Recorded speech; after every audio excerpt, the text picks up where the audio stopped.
true. But that's a statement of faith and has to be argued by reason of a different sort.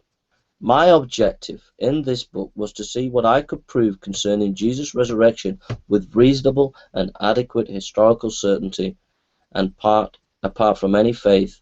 Dr. Licona, roundtable discussion with Michael Licona on the resurrection of Jesus, a new historical approach.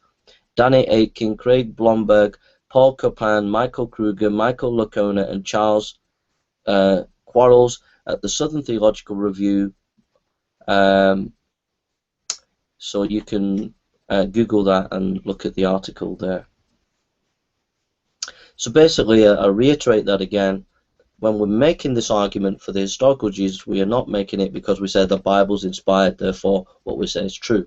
What I'm saying is, using Michael Licona's 5 criteria, which he got from secular historians, what we're saying is we're looking at ancient historical source material. We're not presuming that it's inspired, and from that we're deducing certain things as historians. Next thing we need to note, part D of methodology, is E.P. Saunders and the Academy. It's true that many lives of Jesus are produced by scholars and are biased. But at the same time, we must realize that modern scholarship has come to a general agreement about some facts as to the life of Jesus.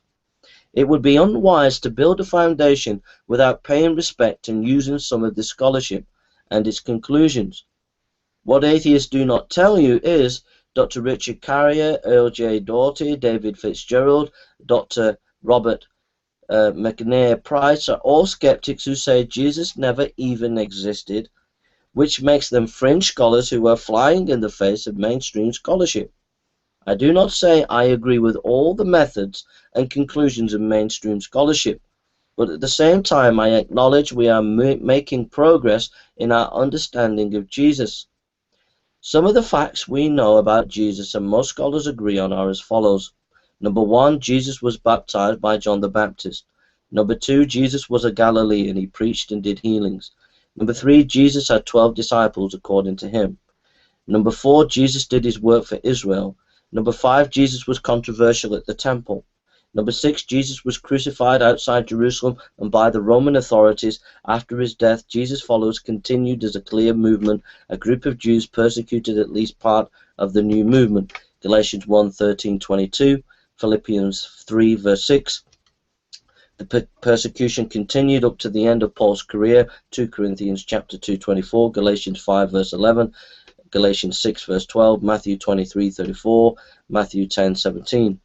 E.P. Saunders, 1985, Jesus and Judaism, Philadelphia, Fortress Press. So I have to stress that again, that if you're going to have a hypothesis about the resurrection of Christ, either negative or positive, if you're going to go against the mainstream scholarship, then you need to give good reasons why. And what my position does is build on what mainstream scholarship has achieved about the historical Christ. And I have to reiterate again that the mainstream scholarship is rejected by most skeptics on the atheist side or their allies. Not all, but by most of them. And they are seen and are fringe scholars. That doesn't mean to say fringe scholarship is bad scholarship, because you can be a fringe scholar and make good arguments, but what it does mean is that it is fringe scholarship, and there's a reason why it's a fringe it's generally fringe scholarship. The reason why it's fringe scholarship is because they are just rejecting the main facts of what mainstream scholarship has achieved, and they're doing that with esoteric and exotic theories rather than solid evidence, and that's why their views are not being accepted by the Academy. Number 3,